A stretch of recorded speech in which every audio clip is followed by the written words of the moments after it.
कई बार आप पे आरोप लगे हैं कि आपका जो मॉडल है चुनाव जीतने का वो ये है कि फ्री बिजली, फ्री पानी।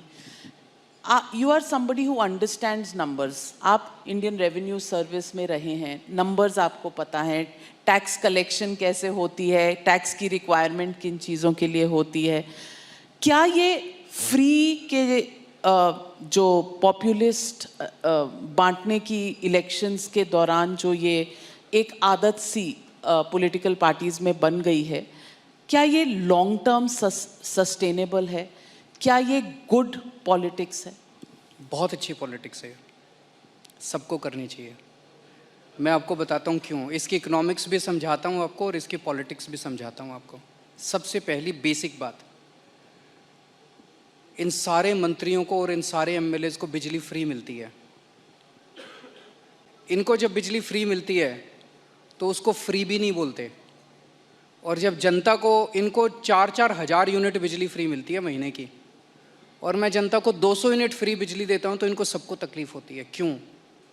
अगर इन मंत्रियों को जो फैसिलिटी मिलती है मैं अपनी जनता को देना चाहता हूं, तो इनको क्यों तकलीफ होती है?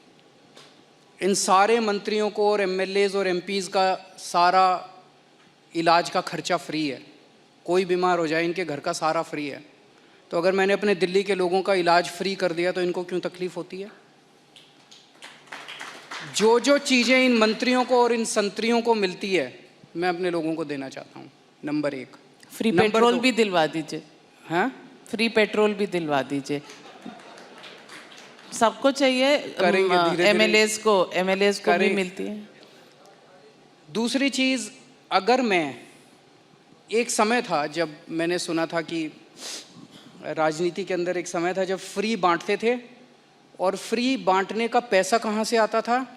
सरकार लोन लेती थी और लोन लेके उस पैसे से फ्री बांटते थे।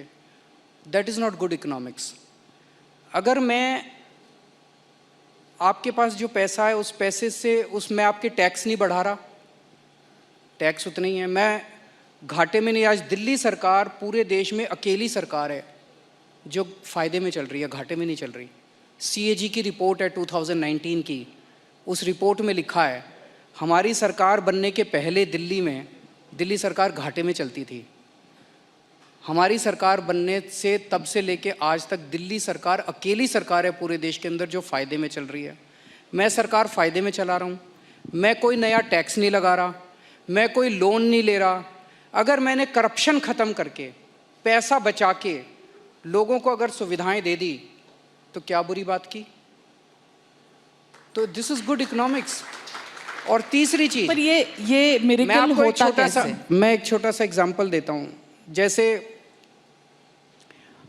ये फ्री दवाइयों वाला कैसे सिलसिला चालू हुआ, ये बड़ा इंटरेस्टिंग है। हमने एक फ्लाईओवर बनवाया, उस फ्लाईओवर की 325 करोड़ रुपए की एस्टिमेटेड कॉस्ट थी, वो शायद 200-250 करोड़ रुपए में बन गया, तो 125-150 करोड़ रुपए उसमें बच गए। कैबिनेट मीटिंग चल रही थी, हम लोग डिस्कस कर रहे थे, तो पता चला कि ये 125-150 करोड़ रुपए बच गए।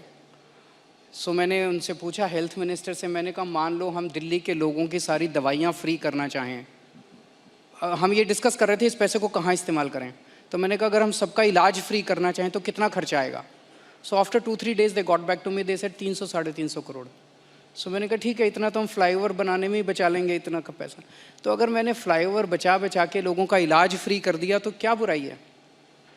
मैंने सुना था कि एक मुख्यमंत्री हैं शायद गुजरात के, उन्होंने अपने लिए एक जहाज़ खरीदा 190 करोड़ रुपए का। मैंने लिए अपने जहाज़ नहीं खरीदा, मैंने दिल्ली की सारी अपनी माँ बहनों का डीटीसी बसों में किराया मुफ्त कर दिया, 150 करोड़ का खर्चा आया। बताओ क्या बुराई है?